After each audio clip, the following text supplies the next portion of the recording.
Morning, everybody. Damp Sam here on this week's job, not today's job. Just a bit of bridging issues. I just thought I'd show you what we're doing as prep. So first thing that we do on a morning, well, when we get here, I mean, they've been kind enough to move all carpets back. So I've just done a bit of covering up there, made a walkway down to the door. And you can see what we're going to do. So, you see, you've got this dampness here. This wall's all damp all the way on here, around here, and that's damp. And that was from gutter leaking. So gutter's been leaking outside, splashing all over the wall. So you've got penetrating damp bridging on there. On chimney breast, we've got a sulphate patch on there and some sulphate patches on here. You just see them around here. And then again, just bridging all the way around there. So we're just cutting it off at low level. But what I wanted to show you, and I've never done it, is something that's really simple. When they take carpets up, or if you pull carpet back, you've got to get carpet grippers up. And a lot of people don't know how to get a carpet gripper up in one piece. So I'll just show you that. It's quite easy. So use one of these crowbar and one of these hammer. And what you do is, you see where that is nail. You put that on there, and then you just give it a couple of taps. And then just ease, and then on nail again, couple of taps, and it'll ease up. If you get any stubborn ones, I only thought of it when I was halfway through doing it. Get any stubborn ones, it's a firm tapper with thingy, so bang bang, and it kind of vibrates and comes up, and then go on to the next nail, bang bang, lift it up, bang bang, and do it all the way along till you get your full length up. And that's just the easiest way of getting one of them up.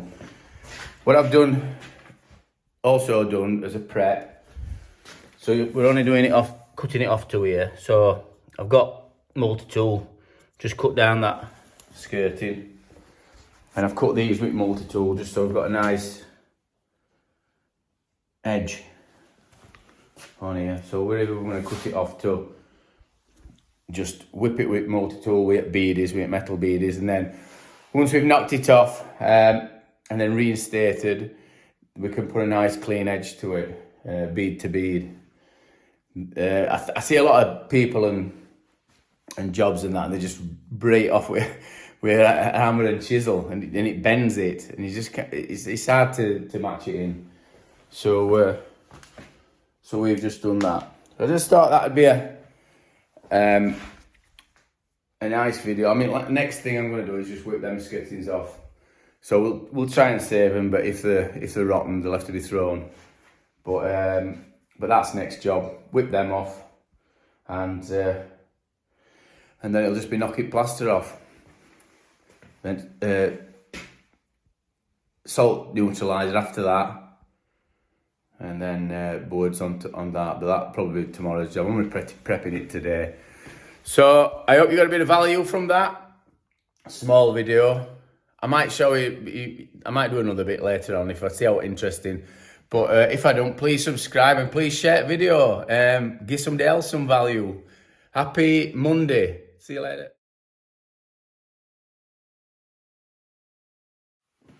So while I'm on, I thought I'll just show you, I've showed you how to get carpet grippers up, but for people just starting out, are not experienced contractors or damp roofers, builders and Munster, you all know how to get a skitting off. But should I get them off just for younger. And so you can see, I mean, I've popped all these off, but you can see that that's on there. Sometimes they're screwed in.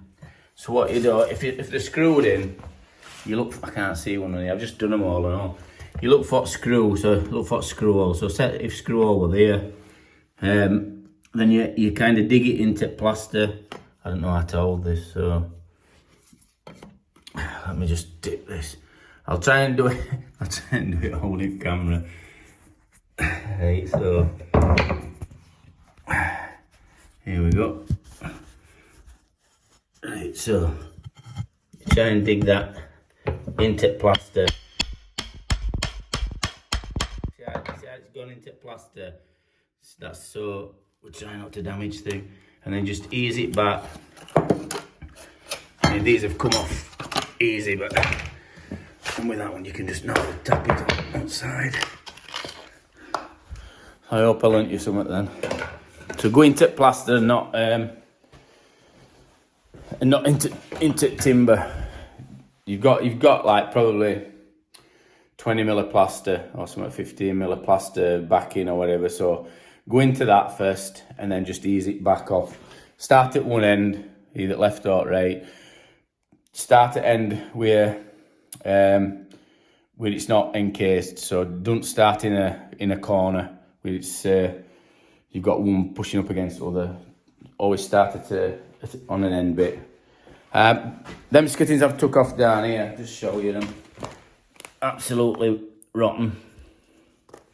That's rotten. So that can't go back on. Why were they rotten? Well, this is what we call bridging again. All the way to floor. That's wet through. All the way to floor. Not all the way to floor, but all the way to the floor on the other side. So it's a single brick wall. So if it's wet on the other side bridging, it's going to come through here. Bridging, sulfates and bridging. So you've just got everything going off. Same here. They've hacked it off there, but this is where water's been coming in. And bridging on bottom there. So a lot of times we dampen remedial work. There's more than one issue. Not all damp is rising, as I keep banging on about. You get people that are going to come in, and I'm going to keep going on about this in every video. People are going to, contractors will come in and they say you've got rising damp. If they say you've got rising damp in all property, get a second opinion. You won't have rising damp in all property. Chimney breasts, probably sulfates. You might have some penetrating damp. You might have bridging issues. If properties are quite modern, unless it's never had outdone to it in, I don't know, since it was built, it's more than likely they've had a damp course. And no matter how bad damp proof is, putting damp course in, it's unlikely to have broke down all the way around, and for you to get rising damp all the way around the property. How can you tell you've got rising damp? There'll probably be a salt band on inside. So plaster will be damp underneath and you'll have a salt band. And then I'd still have it checked. I'd still get somebody to have a second opinion, because not all damp is rising. This time of year you've got condensation. So please, if anybody said, if you get a quote from a damp proofer that says you've got rising damp all the way through, and they don't mention out else, no other bits, get a second opinion from somebody who's qualified. And it might save you some money. Might not, but it might save you some money. So make sure you use somebody who's qualified. If you smell a rat, and they're saying that you've got to have it all hacked off a metre high, 1.2 metre high, and a bit drill injecting, because it states in the written quote what they've got that it's rising damp all the way around. So that's just a bit of a tip for you, and I've probably scared a few contractors today. But I'm sorry, but you need to go and do some learning and find out how moisture affects walls and how moisture affects walls inside properties, because we're sick of people getting misdiagnosed and our industry getting a bad rap. So that's Damp Sam. Please subscribe and share. I hope I didn't upset anybody. See you in a bit.